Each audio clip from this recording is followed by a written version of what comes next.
परिलुप्तः अथाथयं कलीर्यः ब्रह्मादयः सुरागणमनुरथं सिद्धः सत्वेक्यं वत्सान्तु नराधीपं पुनोरागणं राष्ट्रयं हरिरञ्जते ॐ शवे कृष्णास्त्रयं वैकान्तास्त्रयोरमस्तु अहं भक्तपराधीनानि आस्तित्यमिमं इन्द्रः साधुत्रयं निर्गतयो देवत्रयं देवानमस्तु ॐ वत्सारयं चतुरस्तरयं राष्ट्रस्तरयो दिवे दिवे स्थानस्तयो दधिपरमस्तयस्तयं कलवर्तोस्तयं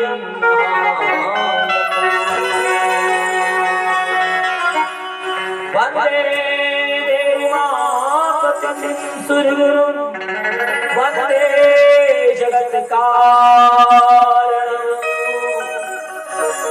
वन्दे पणकभूषणं रघुनाथं वन्दे पशुपतिनाथं वन्दे सुरससाङ्गवनिहनं वन्दे मुकुन्दप्रियं वन्दे भक्तजनाश्रयं च वन्दे श्रीशिवशङ्करम् ॐ चतुर्सुरलिङ्गोदयं लिङ्गास्तयं लिङ्गोर्मागुच्यते लिङ्गालेपनं चन्दनं विमर्शस्तयोर्लिङ्गज्योतिरः ज्योतिर्लिङ्ग महापुराण की वेदव्यास भगवान की जय परम पूज्य गुरुदेव की जय वेद माता गायत्री देवी की जय अम्बे महारानी की जय पवन सुत हनुमान जी महाराज की जय। साथियों, आज इस कथा का हम आप श्रवण कर रहे हैं। चतुर्दिवस की पावन बेला है। कल अर्थात दिनांक 11 को शिवरात्रि की पावन बेला होगी, जिसमें रात्रिकालीन कथा भी आप श्रवण करेंगे। भगवान शिव जी की पुण्य झांकी, विवाह की झांकी को देखेंगे, ज्योतिर्लिंग कथाओं को श्रवण करेंगे। साथियों, अधिकाधिक संख्या पहुंचकर कथा का हम आप सभी के साथ श्रवण करेंगे। गोथुरनाथ की पावन धरा पर साथियों, इस कथा को प्रतिवर्ष आप श्रवण करते हैं और इस वर्ष आज हम आप सभी मिलकर मध्य प्रदेश की इस पावन भूमि में बालाघाट किले में पहली बार लिंग पुराण का प्रादुर्भाव हो रहा है। भगवान शिव जी के चरण कमलों में नमन करते हैं और संक्षिप्त भगवान आसुतोष के चरण में एक भजन प्रस्तुत करके कथा प्रारंभ होगी। जय हो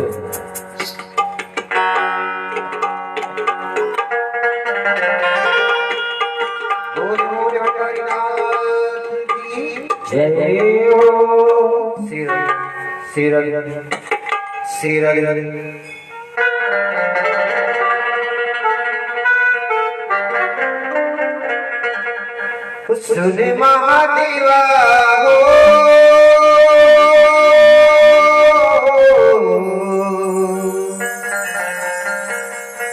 तेरा ही सहारा, तेरा ही सहारा।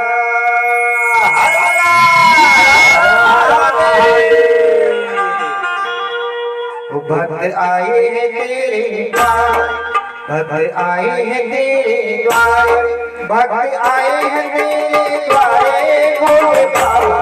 भक्त आए हैं तेरे द्वारे, भक्त आए हैं तेरे द्वारे भोले बाबा। भक्त आए हैं तेरे द्वारे, भक्त आए हैं तेरे द्वारे भोले बाबा। भक्त आए हैं तेरे द्वारे, भक्त आए हैं तेरे द्वारे भोले बाबा। भक्त आए हैं तेरे द्वारे, मुरादे मन की, कर दे पूरी मुरादे मन की, कर दे पूरी मुरादे मन की। बोले बाबा भक्त आए हैं तेरे द्वारे, कर दे पूरी मुरादे मन की। बोले बाबा भक्त आए हैं तेरे द्वारे।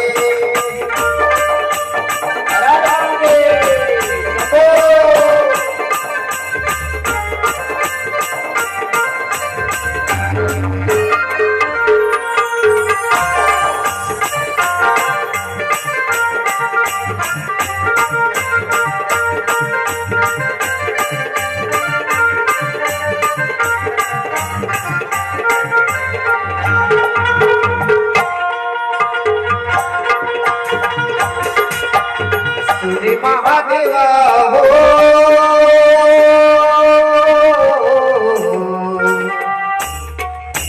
सूर्य महादेवा तेरा ही सहारा। हर बोला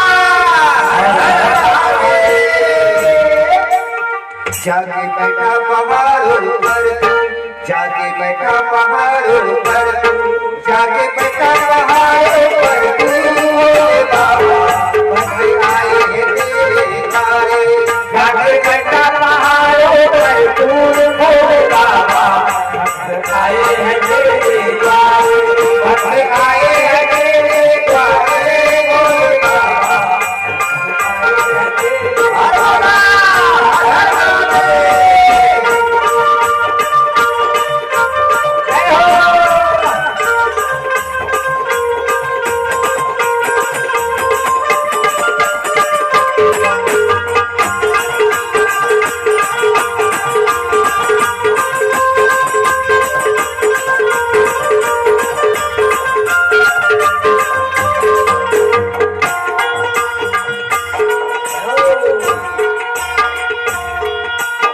सूर्य महादेवा हो,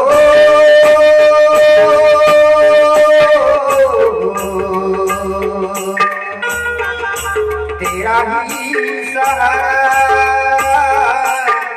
तेरा ही सहारा। हर बोला पैरी पैरी चढ़ कर जाओ, पैरी पैरी चढ़ कर जाओ, पैरी पैरी चढ़ कर जाओ। बोले बाबा भक्त आए हैं तेरे द्वारे, भक्त आए हैं तेरे द्वारे। बोले बाबा सभी लोग भक्त आए हैं तेरे द्वारे। बोले बाबा भक्त आए हैं तेरे द्वारे, भक्त आए हैं तेरे द्वारे। बोले बाबा भक्त आए हैं तेरे द्वारे।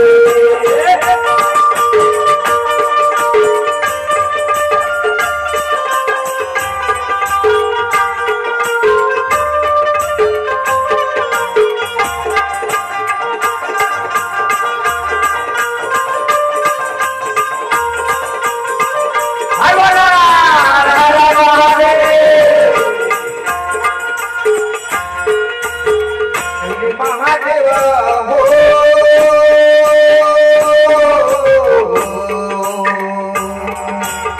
तेरा ही सहारा,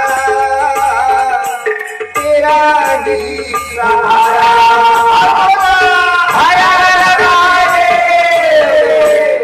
लेके त्रिशूल नाचो गाओ, लेके त्रिशूल नाचो गाओ, लेके त्रिशूल नाचो गाओ। बाबा भक्त आए हैं तेरे द्वारे, लेके त्रिशूल नाचो गाओ। बाबा भक्त आए हैं तेरे द्वारे, भक्त आए हैं तेरे द्वारे। बाबा भक्त आए हैं तेरे द्वारे।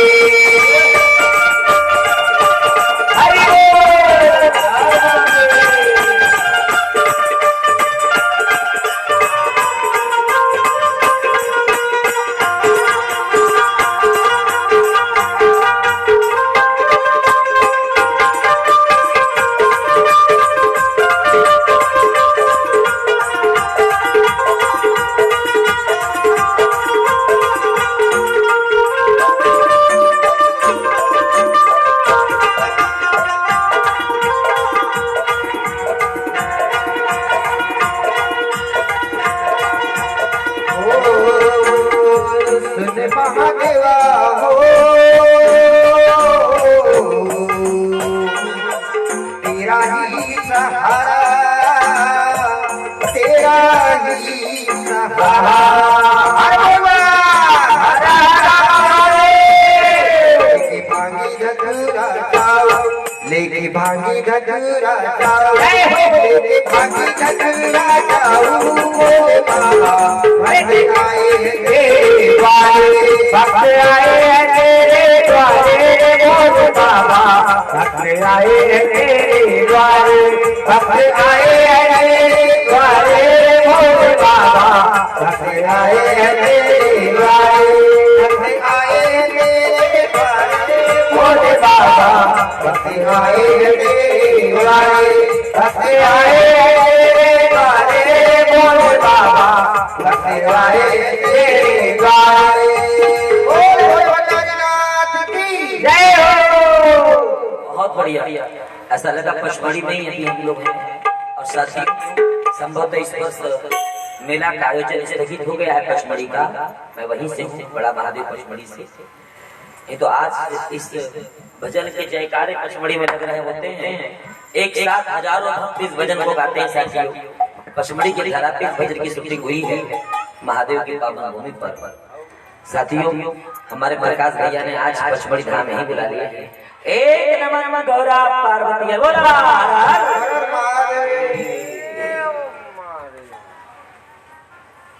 ओम पुण्यस्य लोकोम राजः नस्य लोकोम जनार्दनः पुण्यस्य यं वैदयं पुण्यस्तान् मर्जते। लक्ष्मी नारायण भगवान की जय हो। साथियों शिवरात्रि का पुण्य पर्व है और नगर में शिव महापुराण लिंग महापुराण का आयोजन है। साथियों इस कथा को नैमिषारण्य की पावन भूमि पर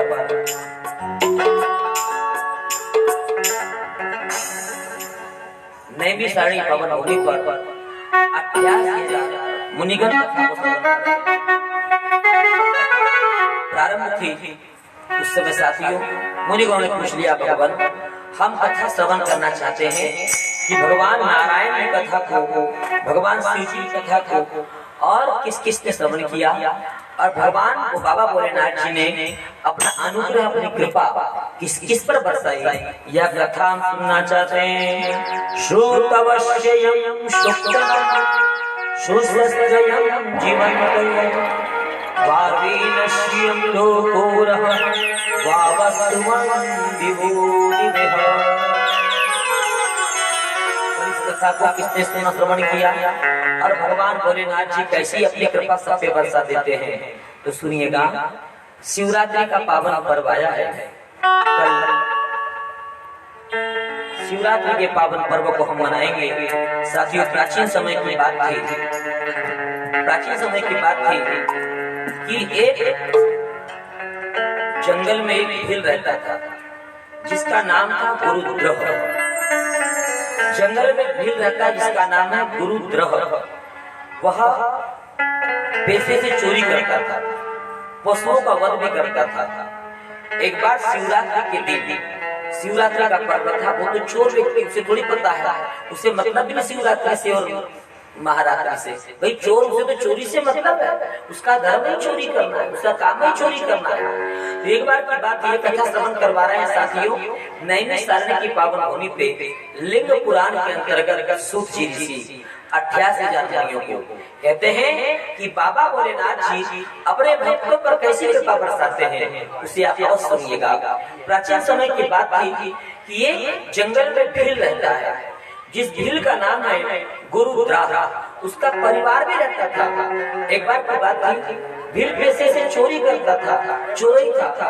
चोरी करने के उद्देश्य से एक दिन साथियों भील घर से निकल पड़ा और घूमते घूमते घूमते जब चला भील को पता ही नहीं क्या शिवरात्रि का त्योहार है। शिवरात्रि के महान त्योहार के दिन साथियों त्रयोदशी तिथि के दिन ही बाबा शिवरात्रि के व्रत को जाने बगैर वह भील निषाद एक दिन रात्रि में निकल गया साथियों घर से और सोचा परिवार का पालन पोषण करना है, कहीं से चोरी करके सामान लाऊंगा, परिवार को पालूंगा, कहीं से कोई पशुओं को मार गिराऊंगा और मारने के बाद मेरे परिवार को भोजन करवाऊंगा।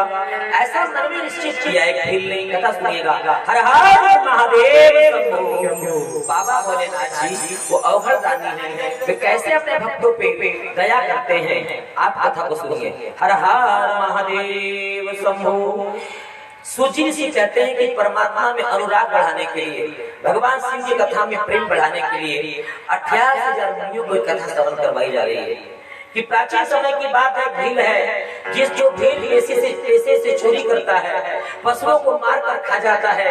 एक दिन वो निशा वो भील साथियों रात्रि के समय निकल पड़ा और चोरी के नियत से निकल पड़ा। जैसे आगे बढ़ा तो क्या देखता है, एक बेल पत्र था, एक बेल का पेड़ था, बेल पत्र का पेड़ था साथियों। उस बेल पत्र के ऊपर चढ़ गया, घनघोर पेड़ था, उस पेड़ पर चढ़ गया है और पेड़ पर चढ़ करके बैठा हुआ है साथियों। और सौभाग्य से उस पेड़ के नीचे भगवान शिव की पिंडी थी। हर हर महादेव। साथियों बिल्व पत्र के चढ़ाने से तो फल मिलता ही मिलता है, पर बिल्व पत्र के नाम लेने से भी फल मिलता है। बिल्व पत्र के यदि कभी आपने वृक्ष को छू दिया उससे भी फल मिलता है। बिल्व पत्र को देखने से जो पुण्य मिलता है उससे 10 गुना उसे छूने से, 10 गुना उसकी डंठल को तोड़ करके भगवान शिव जी पर चढ़ा देने से प्राप्त फल होता है। और अनायास भी यदि कभी धोखे से कभी चढ़ जाए तो उसका भी 100 गुना मिल जाता है। आवश्यकता इस बात की है कि कहीं यदि बेलपत्र कभी 3 पत्ती वाली मिले, 3 पत्ती वाली, ब्रह्मा विष्णु और महेश, ओमकार के प्रतीक है बेलपत्र। अ उ और म, अ से अज, उ से उरु, म से महेश, ब्रह्मा विष्णु और महेश, तीनों के स्वरूप का नाम है बेलपत्र। त्रय होते हैं, 3 होते हैं जिसमें, पर सौभाग्य से किसी किसी पेड़ में 4 भी मिलते हैं, 5 भी मिल जाते हैं और 7 भी मिल जाते हैं। साथ 3 मुखी रुद्राक्ष बहुत मिलते हैं और 1 मुखी रुद्राक्ष बहुत कम मिलते हैं। पर इसमें बड़ी सोचने की बात नहीं है। हमारे भी सामने में रुद्राक्ष का पेड़ लगा हुआ है, बड़ी ऊंची बात है। वो तुलना करके रुद्राक्ष का ले भी मैं देखा साथियों, इसी पेड़ में हो सकता है कोई 1 मुखी रुद्राक्ष मिल जाए। जिस प्रकार एक बेलपत्र के वृक्ष में 3 संभवता होती है, 3 पत्तियां होती है एक पत्ते में, वंश में, पर किसी किसी में 5 भी हो जाती है, कहीं कहीं के 7 भी मिल जाते हैं, है ना। उसी प्रकार ये रुद्राक्ष के पेड़ में साथियों कभी कभी 2 मुख भी निकलते हैं, कभी कभी 3 मुख भी, और बिरले बहुत कम 1 मुख भी प्राप्त हो जाते हैं। हर हर महादेव शंभो।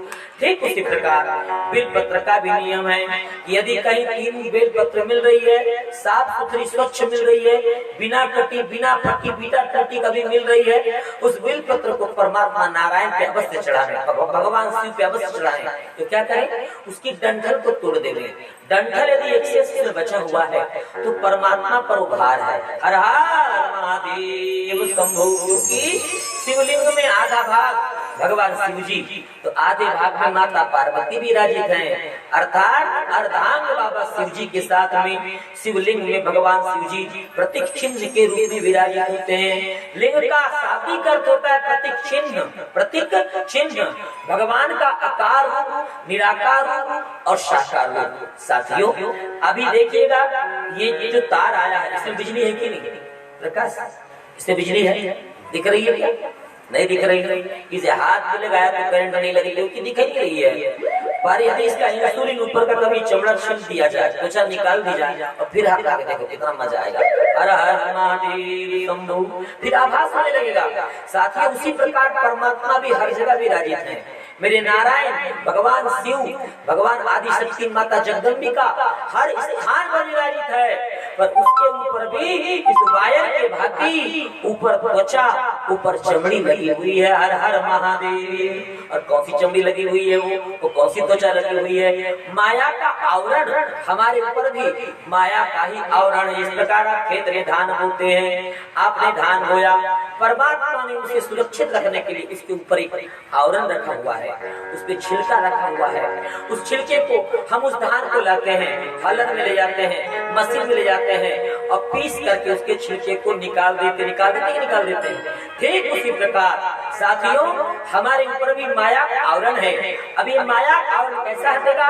जब तक सत्संग में नहीं जाएंगे, जब तक सत्संग में नहीं बैठेंगे, बैठ घड़ी दो घड़ी, कभी तो दर्शन ध्याया कर, कभी तो कीर्तन गाया कर। जब तक दो घड़ी कीर्तन नहीं होंगे, जब तक दो घड़ी हालन मशीन में वो धान नहीं जाएगी, तो साथियों चावल बनने वाला नहीं है।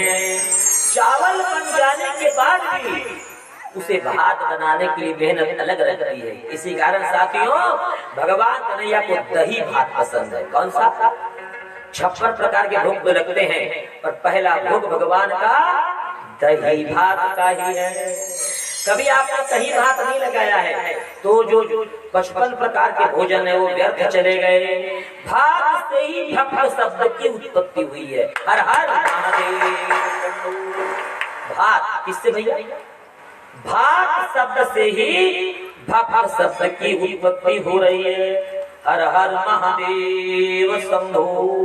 साथियों, जिस प्रकार छिलका उतारने पर वह अन्न चावल बन जाता है, और चावल बन जाने के बाद उसे हम चूल्हे पे रखे, बर्तन में कुछ पानी डाल करके जब नीचे से लौ जलाई जाती है तो वह फदकने लगता है, फदकते फदकते वह मुलायम भात बन जाता है। ठीक उसी प्रकार जब तक हम पर माया का आवरण लगा हुआ है तो हम चावल भी नहीं बन सकते। हमें सबसे पहले अब अपने ऊपर जो माया का आवरण पड़ा हुआ है, माँ या माँ और या माँ मतलब जो, और या मतलब नहीं। जो नहीं है उसी का नाम माया है। चावल के ऊपर छिलके का अस्तित्व नहीं है, पर जब तक छिलका नहीं रहेगा तो चावल बनने वाला नहीं है। इसलिए साथियों, कुछ मिलावट भी आवश्यक है। इस कारण चावल पर जिस प्रकार छिलका लगा है, उसी प्रकार हमारे ऊपर भी माया का छिलका लगा हुआ है, और माया का छिलका निवारण होगा साथियों सत्संग से, योग गुरु के शरण में जाने से। और जब छिलका निकल जाएगा तो चावल बन गया। उस चावल को पकाइएगा। भक्त भी पकता है, भक्त भक्ति से पकता है, भक्त प्रेम से पकता है, भक्त परमात्मा के प्रेम से पकता है, भक्त भगवान के न्याय से पकता है, भक्त भगवान के चरित्र से पकता है। तो अधिक से अधिक कथा को श्रवण करें, अधिक से अधिक परमात्मा में ध्यान लगाएं। संसार के सब चक्करों को छोड़कर परमात्मा में विलीन हो जाए धीरे धीरे धीरे धीरे। हम ये नहीं कहते कि आप 24 घंटा नाक दबा के बैठे रहो। साथियों, कुछ देर के लिए एक घड़ी आधी के फिर और संगत साधु की कटे एक घड़ी 24 मिनट, फिर भी समय नहीं है आपके पास में तो आधी घड़ी 12 मिनट, फिर भी समय नहीं है तो आधी से फिर आधा, मतलब ओनली 6 मिनट, 6 मिनट। दिन भर करो काम धंधा और बड़ी घड़ी भर भजलो गोविंदा। कर से करम करम विधि नाना और मन राखो जहाँ कृपा विधाना। तो परमात्मा शिव कैसे है? जिस प्रकार के तो भाग जब जम जाता है, जिस प्रकार भाग मुलायम हो जाता है, एकदम नर्म हो जाता है, उसी प्रकार जब माया का आवरण मिटता है, उसे सत्संगति मिल जाती है, तो उस जीव के लिए भी सोना क्या है, चांदी क्या है, मिट्टी क्या है, सब एक जैसे हो जाता है। हर हर महादेव शंभो। संत ज्ञानेश्वर महाराज और भगवान नारायण कभी कभी आपस में बातचीत हुआ करती थी। ज्ञानेश्वर महाराज की जय। संत ज्ञानेश्वर महाराज और भगवान नारायण की बातचीत हुआ करती पंढरपुर में। साथियों, आज ज्ञानेश्वर महाराज ने बोले, बाबा आपके 2 शिष्य हैं, ये अंधा और भंता। बेचारे अंधा और भंता जाति के भेद लकड़ी लाया करते थे, प्रतिदिन लकड़ी बेचकर जीवन बसारा कर गुजारा किया करते थे। पर बड़े ईमानदार थे, परमात्मा को कभी भूलते नहीं थे। उड़ते जागते केवल श्रीमन नारायण श्रीमन नारायण श्रीमन नारायण। एक दिन ज्ञानेश्वर महाराज ने कहा, गुरुजी क्या बात है, आप अपने भक्तों पर दया नहीं करते। आपके भक्त कितने दुखी रहते हैं, बेचारे कितने दुखी हैं, उन्हीं संतान नहीं है, उनके पास संतान नहीं है, और हाँ कितने लकड़ी बेचकर कितने दुखी रहते हैं। कभी उनकी मदद कर दिया करो, कभी उनकी रक्षा कर दिया करो प्रभु। भगवान कहते हैं, मीना नाई कदम कदी मल्ला, मैंने नहीं कब कहा है। ज्ञानेश्वर भगवान सब भाषा जानते थे। ज्ञानेश्वर से बोल रहे हैं तो मराठी में बोल रहे हैं, कदम से बोल रहे हैं तमिल में बोल रहे हैं, साथियों दक्षिण भारत में गए तमिलनाडु की भाषा बोल रहे भगवान, उत्तर प्रदेश में गए तो अवधी भाषा कर रहे हैं भगवान, महाराष्ट्र में आए तो ज्ञानेश्वर से मराठी बोले भगवान। अरे ये भाषा तो जानने का माध्यम है कि नहीं। भगवान ने कहा, मीना नाई कभी मन लो, मैंने नहीं कब बोला है। अरे मैंने बहुत प्रयास किया ज्ञानेश्वर जी, पर मेरे जो शिष्य हैं, ये जो मेरे भक्त हैं, ये कभी किसी का उपकार लेना ही नहीं चाहते, ये कुछ मांगना ही नहीं चाहते, ये तो केवल मेरा नाम लेते हैं। ये मेरी अमर भक्ति को भक्त कर भक्त है। अमर भक्ति मतलब इसमें कुछ मांगा ना जाए। परमात्मा से क्या मांग रहा है, क्या मांग रहा है? 1 लीटर दूध, भगवान हमारी भैंस दूध देना चाहिए, भगवान हमारे घर में नाती आना चाहिए। ये सब संसार की दौलत नाती मांग रहे हैं, न तो नाती मांग रहे हैं, एक दुकान से 2 दुकान हो जाए, नौकरी मांग रहे हैं। अरे भगवान से भगवान को ही मांग लो। लक्ष्मी नारायण भगवान माता कुंती ने भगवान से भगवान को ही मांग लिया था। बोला प्रभु मांगते तो वो है जिनके पास कुछ होता नहीं, मेरे पास मेरा नारायण सांवला सलोना बंसी बजाता हुआ खड़ा है, मैं क्या मांगू? भगवान ने कहा, भैया तूने तो आज सर्वस्व मांग लिया। भगवान स्वयं उनकी देवी के हो गए थे, ऐसा माना जाता। तो ज्ञानेश्वर महाराज ने कहा कि बाबा आप तुम्हारे जो लकड़हारे हैं इनकी रक्षा नहीं करते।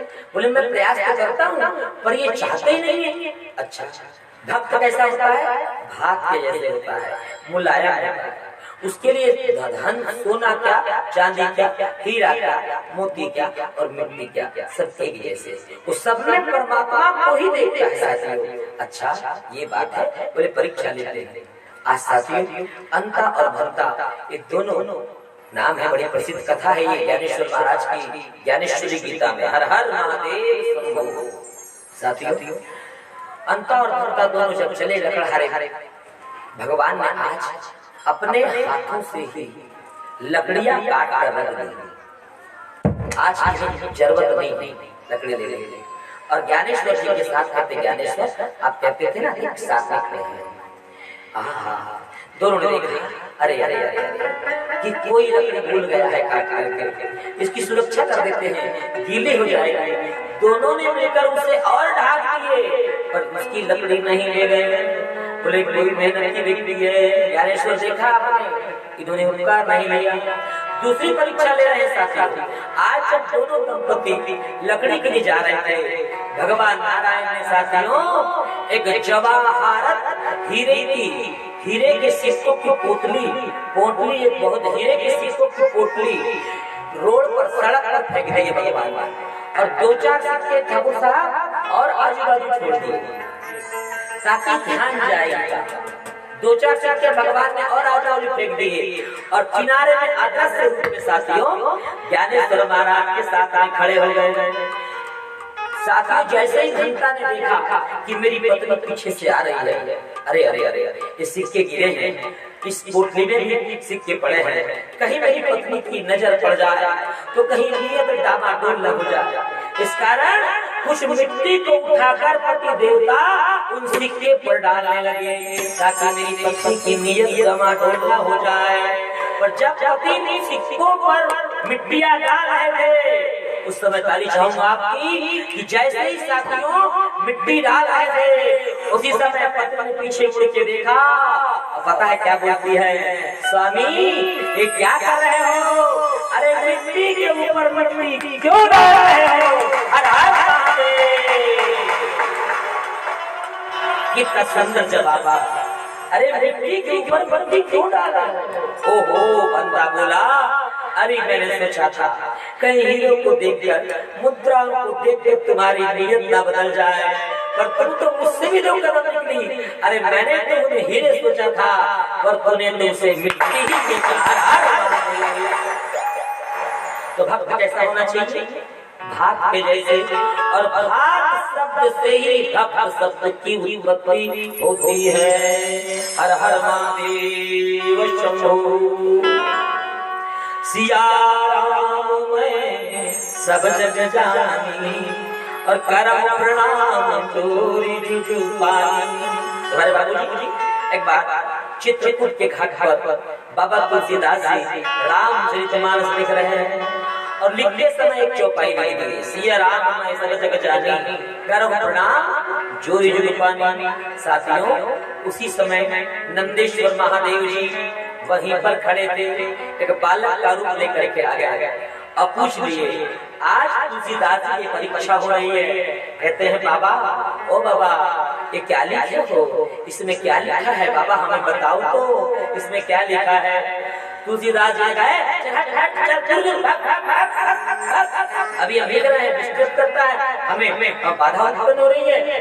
बस उस बालक को बाबा ने भगा दिए। पास में खड़ा था नंदी बाबा, हर हर महादेव, और नंदी बाबा आए और तुलसीदास जी बाबा पर इतने जोर से सींग मारे कि तुलसीदास जी महाराज का एक हाथ ही टूट गया। हर हर महादेव तो फूट फूट कर रोने लगे, और रो रहे हैं, और हाथ में कुछ मिटाने की वस्तु पकड़ लिए, और उस चौपाई को मिटा रहे थे। चौपाई कौन सी थी?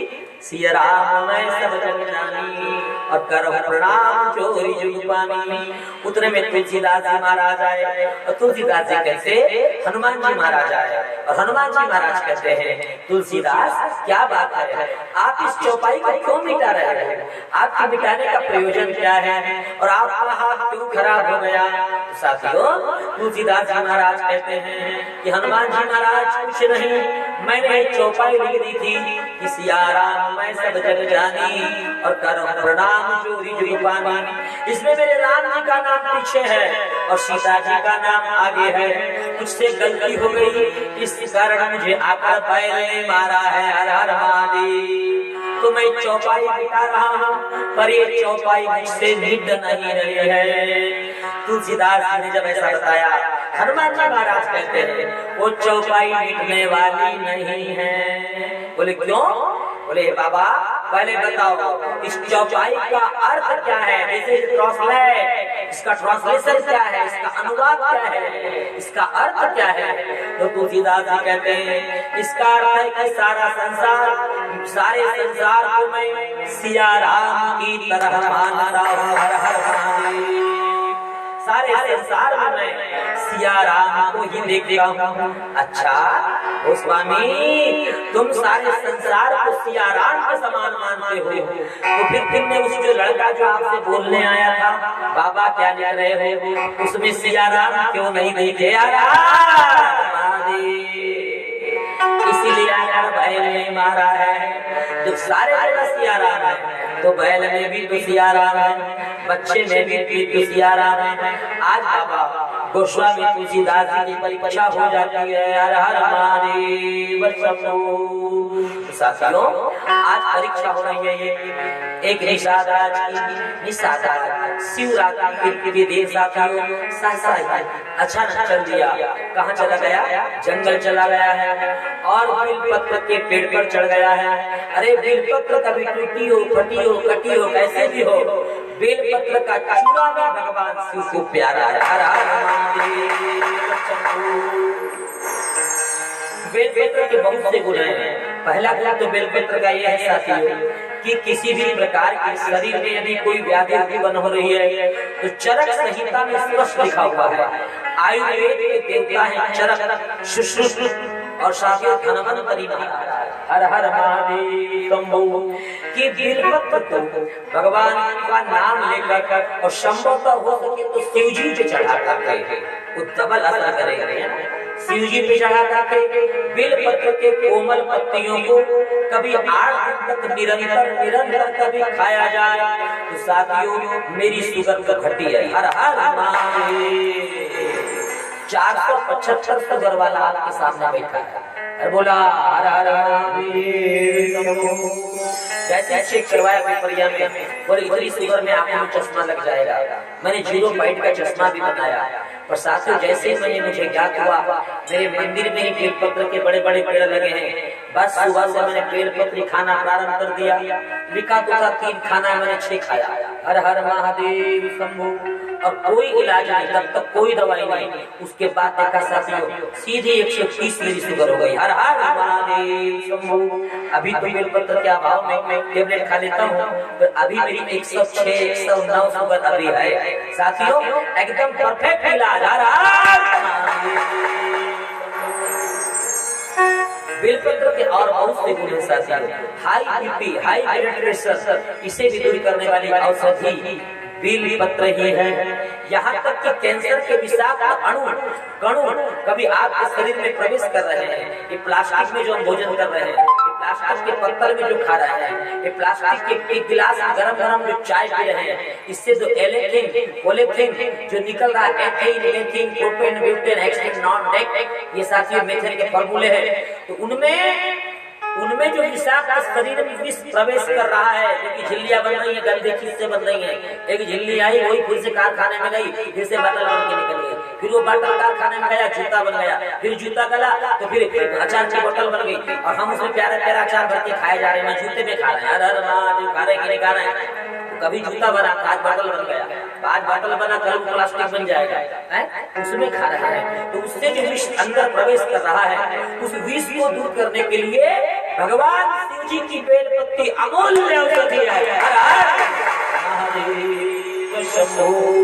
हिर्रा लगे ना फिटकोरी, रंग चोखा का चोखा, चले जाओ बेलपत्ती तोड़ के ला, भगवान शिव पे अर्पित करो, प्रणाम करो, उसे खा लो। भगवान शिव भी प्रसन्न, आप भी प्रसन्न, क्योंकि उसे भगवान शिव का आशीर्वाद भी मिला हुआ है। और बाबा भोलेनाथ संसार के सबसे बड़े डॉक्टर हैं, संसार के सबसे बड़े चिकित्सक हैं, शल्य चिकित्सक। सोचिए एक आदमी की गर्दन काट करके जानवर की लगा दी, ऐसा डॉक्टर भी कर पा रहे हैं साथियों। तो बाबा भोलेनाथ जी कितने बड़े चिकित्सक हैं, आपको सिद्ध करने वाले। तो ऐसे डॉक्टरों की परामर्श में हम ले रहे हैं, उनकी शरण में जाते हैं। हर हर महादेव शंभो।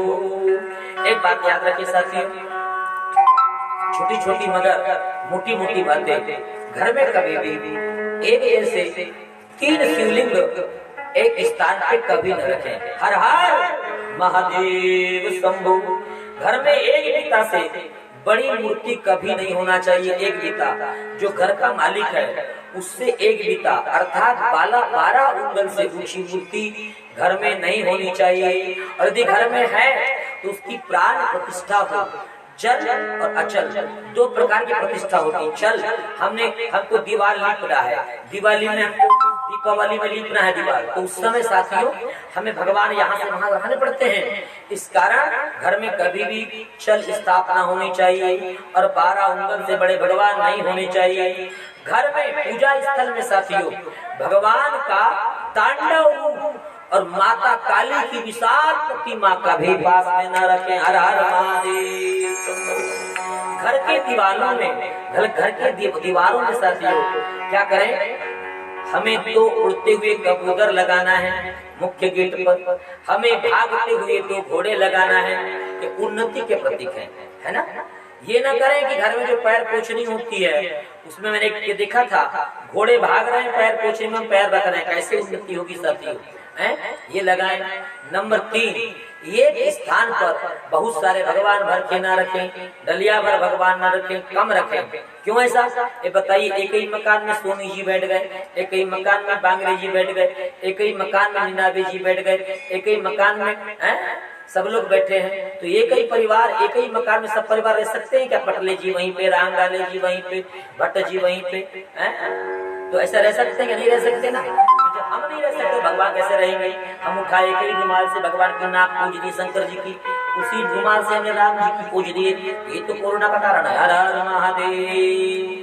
तो साथियों छोटी छोटी मगर ये मोटी मोटी बातें हैं। शिव मंदिर के सामने, जैन मंदिर के पीछे एवं दुर्गा मंदिर के किसी भी तरफ मकान पर उसकी छाया नहीं पड़ना चाहिए, और जो ध्वज लगा हुआ है उस ध्वज की छाया उस मकान पे नहीं पड़नी चाहिए। घर में अशोक का पेड़ होना चाहिए, पर याद रखिए वो अशोक का पेड़ आपके घर से ज्यादा ऊंचा नहीं होना चाहिए, वो ऊंचा होगा आपको नीचा कर देगा। हर हर महादेव शंभो। विष्णु भगवान को चावल, शिव जी को केतकी का फूल, केवड़े का फूल कभी न चढ़ाया। हर हर महादेव शंभो। लक्ष्मी नारायण भगवान की जय। साथियों छोटी छोटी मगर ये मोटी मोटी बातें हैं। साथियों निषाद राज आज वह भील, साथियों गुरुद्रह नाम का भील घर से निकल गया। शिवरात्रि का पर्व था, पता ही नहीं एक बेलपत्र के पेड़ पर बैठा हुआ है, और भाग्यवश उसी दिन शाम तक वन में घूमने पर उसे जब कोई जानवर का शिकार नहीं दिखाई दिया तो वह पेड़ पर चढ़ गया। किसी को लूट लूंगा मन में विचार कर रहा है। रात्रि के प्रथम प्रहर में, अर्थात रात्रि के पहले प्रहर में लगभग 10-11 बजे साथियों वहाँ पे हिरनी जल पीने के लिए तालाब में आई। हर बोला हर हर महादेव। ये शिकारी पेड़ पर बैठा हुआ है, देखिए लुक एट मी, मुझे देखें। एक शिकारी अपना तीर कमान लेकर पेड़ पर शिकार की तलाश में बैठा हुआ है, और नीचे से एक हिरनी चली आई और वह बस जलपान करने ही वाली थी। उसी समय साथियों उस शिकारी ने अपना जैसे ही बाण को धनुष पर चढ़ाया, और जैसे धनुष पर चढ़ाया तो चढ़ाते समय कुछ जल के बिंद और कुछ बेलपत्री टूट करके भगवान शिव जी पर चढ़ गई। हर हर महादेव। बस इस सुबह काल की पूजन हो गई। हिरनी बोली, जैसे हिरनी धनुष की टंकार सुनी, हिरनी ने कहा ये तुम क्या कर रहे हो शिकारी जी? भील ने कहा मेरा परिवार इस समय भूखा है और मैं उन्हें भोजन का इंतजाम करना चाहता हूँ, और उनके लिए मैं तेरा शिकार करूंगा और तेरा शिकार मैंने जाकर मेरे परिवार को दूंगा, उससे मेरे परिवार की भूख प्यास मिटेगी। आहा, हिरनी कहती है तुम्हें तो जरा भी दया नहीं आ रही है। यदि मेरे मांस से तेरे परिवार की भूख मिट जाए तो ये मेरा शरीर तेरे लिए धन्य है। हर हर महादेव। हिरनी क्या बोली? यदि मेरे मांस से कभी शरीर की भूख यदि मिट जाए तेरे परिवार की, तो मैं सोचूंगी कि मेरे शरीर से किसी की भूख मिटी है और मैं धन्य हो गई। किंतु इस समय मैं घर जाना चाहता हूँ, क्योंकि मैं मेरे बच्चों से मिलना चाहता हूँ। थोड़ा रुक जाओ, मैं घर से मिलकर के आती हूँ। मेरे बच्चों को, मेरे बहन को सौंप देती हूँ कि मेरे बच्चे भी तो भूखे रह जाएंगे, मेरे बच्चे भी तड़प तड़प के मर जाएंगे। तो मैं वचन देती हूँ तुझे हे शिकारी, मैं मेरे बच्चों को, मेरे बहन को सौंप कर तुमसे मिलने आ रही हूँ। मेरे विश्वास करो, यदि मैं लौट कर न आई तो मुझे वह पाप लगेगा जो विश्व घाती को लगता है। हिरनी की बातों पे विश्वास कर लिया। किसने? शिकारी ने हिरनी के बात विश्वास कर लिया। इस प्रकार वह भील रात्रि के प्रथम पहर में शिवरात्रि के दिन जाग गया। हर महादेव शंभो। उसके पश्चात उस हिरण की बहन, ध्यान दीजिएगा, उसके पश्चात वो बेचारी वहां खींच थी, है ना, उस हिरण की बहन भी उसे ढूंढते हुई उसी पेड़ के नीचे आ गई। हिरण की बहन अपनी बहन को ढूंढती हुई आ गई। अब एक बहन तो घर गई अपने बहन से मिलने के लिए, बच्चों को सौंपने के लिए हिरनी घर गई है, पर दूसरी जो उसकी बहन थी वो अपनी बहन को ढूंढने के लिए दूसरी हिरनी भी उसी पेड़ के नीचे आ गई। रात्रि का दूसरा प्रहर हो गया। रहा महादेव शंभो।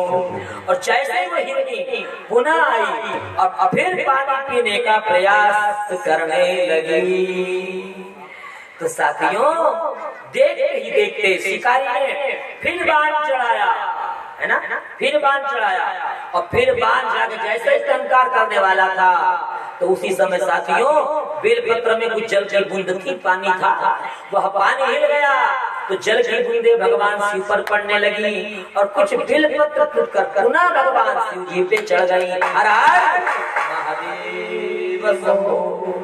इस प्रकार दूसरे प्रहर भी उस भील के हाथ से भगवान शिव जी की पूजा हो गई। एक प्रहर भी जा गया, दूसरे प्रहर भी जा गया है। पुनः हिरणी की बहन ने बोली, भैया तुम बड़े निष्ठुर हो। अरे मैं मेरी बहन को खोजने आई हूँ, उसके बेटे अभी अकेले हैं। मैं वचन देती हूँ मैं उनके बच्चों से मिलकर आती हूँ और कभी नहीं आऊंगी तो मुझे विश्वघाती वाला पाप लगेगा। मैं अवश्य लौट के आ रही हूँ। बस उस हिरणी का भी जाना हो ही रहा था। अब तीसरे प्रहर में फिर शिकारी पर बैठा हुआ है कि दो जीव मेरे आने वाले हैं। साथियों तीसरे प्रहर में क्या देखते हैं, उन बच्चों को लेकर के दोनों हिरणी उसी शिकारी के पास में आ गए और आकर अभी तीसरा प्रहर पूर्ण होने वाला था। जैसे ही बाण चढ़ाया कि अब तो बहुत सारे हिरण आ गए हैं, अब तो मेरे परिवार का पालन पोषण हो जाएगा, 8 दिन तक खिलाऊंगा इन सबका मैं मांस सबका गोश्त। ऐसा अपने भाव लेकर जैसा ही तीर कमान चलाया साथियों चलाने का प्रयास कर रहा है तो उस समय कुछ बिल पत्र टूट करके और जल की बूंदे भगवान शिव जी का जो लिंग रखा था नीचे उस पर पड़ गई और जैसे ही लिंग पर पड़ी आज साथियों उस निषाद का मन भी परिवर्तित हो गया। हर महादेव शंभो। हे प्रभु मन में सोचने लगा कि मैं कितना निष्ठुर हूँ। अपने परिवार की प्यास बुझाने के लिए, भूख बुझाने के लिए मैं कितने प्राणियों का शिकार करता हूँ। इनसे अच्छे हिरण है, ये जानवर है। मैं मनुष्य होने के बाद भी मैंने मानवता को खो दिया है। मैं पशुओं को मार करके अपने बच्चों की भूख बुझाता हूँ और ये पशु कितने विश्वास पात्र हैं जो अपने आप को समर्पण करने के लिए मेरे पास में चले आए हैं। नीचे उतरा, जैसे नीचे उतरा तो क्या देखा, बाबा भोलेनाथ का शिवलिंग है। ओहो जैसे हृदय परिवर्तन हुआ, देखते देखते बाबा भोलेनाथ लेने का सही जगह हो गया।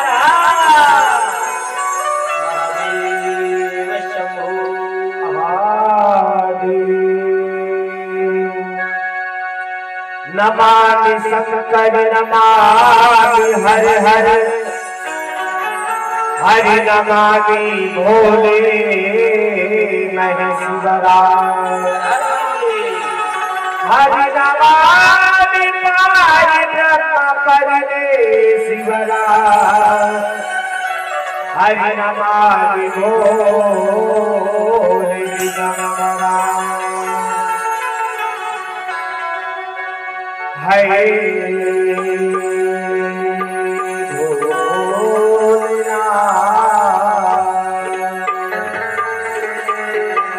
शंकर को जिसने पूजा उसका ही उद्धार हुआ। अनंत ज्ञान और शिव शंकर में उसका बेड़ा पार हुआ। शंकर को जिसने पूजा उसका उद्धार हुआ। अनंत ज्ञान और उसका बेड़ा पार बोले शंकर की पूजा करो, ज्ञानी शरीरों में उन्हीं करो। हर हर महादेव हर हर महादेव हर हर महादेव हर हर महादेव हर हर महादेव।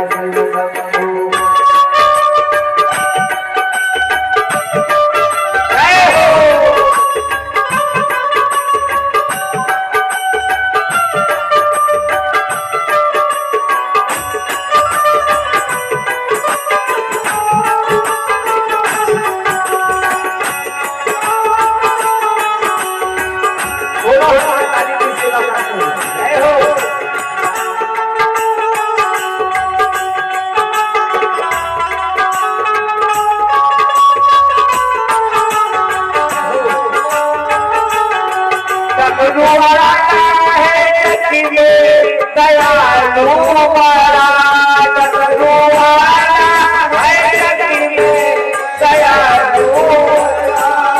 तीन दुनिया का दाता जगत का पिता, तीन दुनिया का दाता जगत का पिता। वो सबको देता है, देता है आशीर्वाद।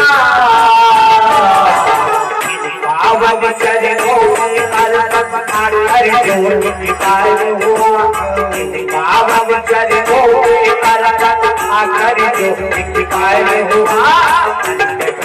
और शिव का मेरा पार हो, पूजा करो ध्यान चरणों करो। हर हर महादेव शिव शंभु, हर हर महादेव शिव शंभु, हर हर महादेव शिव शंभु, हर हर महादेव शिव शंभु।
शक्ति का पाते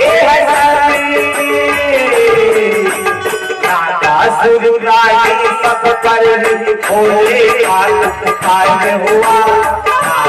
सुराई सब पर भोले का कार्य हुआ।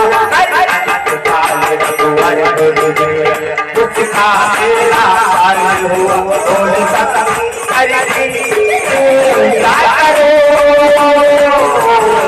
ध्यान चरणों में उन्हीं करो।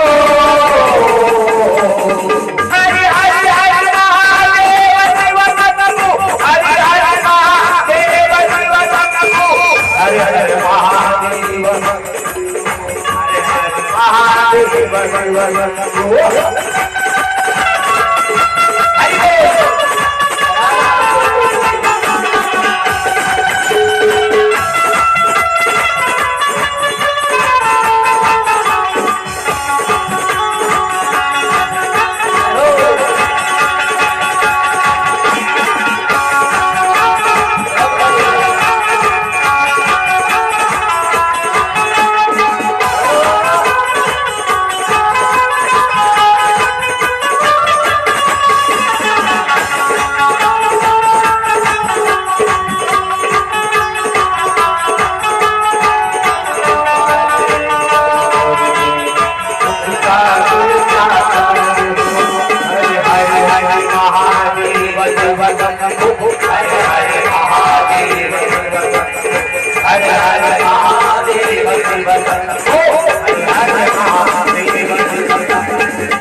हर हर महादेव।